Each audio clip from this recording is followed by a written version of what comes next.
The leader of the pack here is Nxesi, who apparently knows he can't come back after the election.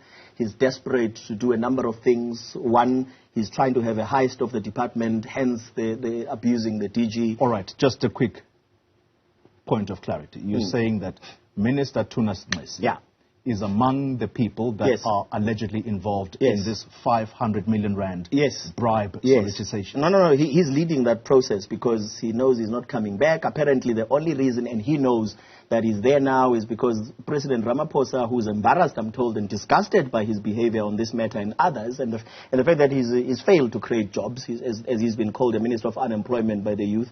But because there's a deal between the president and the SACP, I'm advised. I mean, I wouldn't know this. The South African Communist Party, apparently, there's a deal. Even when he should have been reshuffled, he wasn't reshuffled at the last minute. Many people want him gone. COSATU wants him gone. At the time, I don't know if they still want him gone now. But the SACP is standing in the way. In the way, because this is a formal... they will assist the president. No, they'll assist the president in the election. I mean, come on. I mean, how can we have a country like that? I don't know if this is true. This is what I'm told. Okay. All right. This is what I'm told. I don't want us to digress too much. He is leading this, and then his fellow ministers. You see that what I was telling you the department, somebody will tell you the name. I mean, it's like, I don't know what the difference is between the two, to tell you the truth. But the one is the Ministry of the Department of Higher Education, who is his leader in the SACP. I'm sure you know who I'm talking about. Who's also somehow seemed to have beef with me. I learned he lied in cabinet that he wanted to get rid of me as UWC chair of council when he can't. No minister can remove you as chair of council. You can be removed by your council. All right. So by now, you have given us two names. Yeah.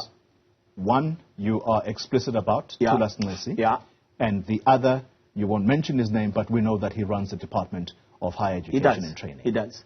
Then I was told that the other one is the minister who is involved with a very big player in our country called Treasury. This had been okayed with him. This conversation was okayed with him. It needed to be okayed with him because Nxesi had always said he's going to suspend or he's going to cancel and, you know, he's going to send it to Treasury to investigate, which, by the way, in itself is nonsense because Treasury has no say in this matter. This is not law. This is Section 5D of the Unemployment Insurance Fund. Mr. Mtwaba, I need to stop you. This is very big. Yes. You're saying that the minister who runs Treasury is party to this. Okayed it, I was told.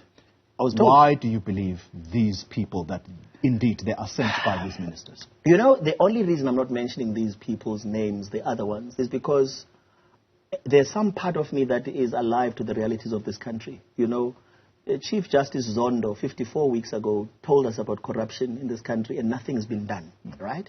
And then this stupid guy called Tebogo Kasi, I'm sorry, he's a very stupid little man, goes and comes up with public interest statements last night. This guy also has a personal vendetta against me. I have to address that. I'm staying on it, but I need to, because I'm thinking about all the linkages.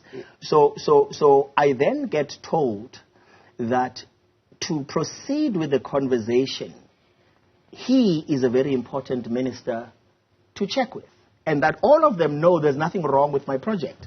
In fact, they say, Nxesi said to him, to the head of Treasury, when they were talking about where are they going to get jobs for the next day, for the election, because they need to talk about jobs. They are going around now pretending they are creating jobs when they are not, right? Nxesi said, and this is Nxesi language because I know him, he said, hey, you know, there is a project in Ntswembu. Now, Ntswembu, for those who don't know, Ntswembu means it's sharp, right? The only problem is the person who owns it. That's the only problem. He says, but it's amazing, this project, right? All right. Yes. So let's do this. Yes. Time is really running out now. Have you gone to a police station to either lay a charge against the people that are sent to you or the so-called masterminds? Why not? And I have no intention of doing so. Do you know that my mother was praying when I'm coming here? Send me a message I can read for you that she's scared that I'm even here. I came here because of your producer. She's a very convincing human being. Okay? I must tell you. My friends, I met a friend in the gym today and he said, you got to change your ways. Don't be... I've been told this before, for 3 years, that I must change my ways, I'm going to be killed. So you don't trust the police? But no, I don't. I don't trust anybody. Is that the reason you're not laying a charge? I don't trust the police. I don't trust our systems. I don't trust anything. I don't, right? Because I've taken my time to measure and to think about this and to think, how do I get to the end of this and get my contract done without getting other people killed? So I'm responsible for me. But here's a contradiction, Mr. Mdlwaba. Yeah. You don't trust the very government that you are fighting to work with. You are fighting to have a contract with. Yes. How does that work? No, it works this way. You see, that's why it's 5 billion. It's so that I don't have to keep going to the government to keep asking for 100 million and for 500,000. That's why it's 5 billion. Because the 5 billion, in terms of the concept, in terms of the parallel universe ecosystem I built on 8 sectors to build 700,000 jobs, we've got to work in a very systematic way without bureaucracy going back to them. And the Department of Employment and Labor is the one that funds it. UIF becomes a shareholder, but I don't work with them after that. I work for them. I work on behalf of. But I don't work with them. And there's a fourth guy, but I'll mention on another day when you've got more time. Please do. No, I'll mention He's not a minister. Okay, but who is he? But I was told he also knows about it, and he's happy as well that they should have this conversation of 10% with me. Who is the person? He is a guy who's very important in the ANC office. Who is the person? Or at least tell us what office does he run at the ANC? You pushy. I think when I leave here, I'm going to be in even bigger trouble. He's the SG.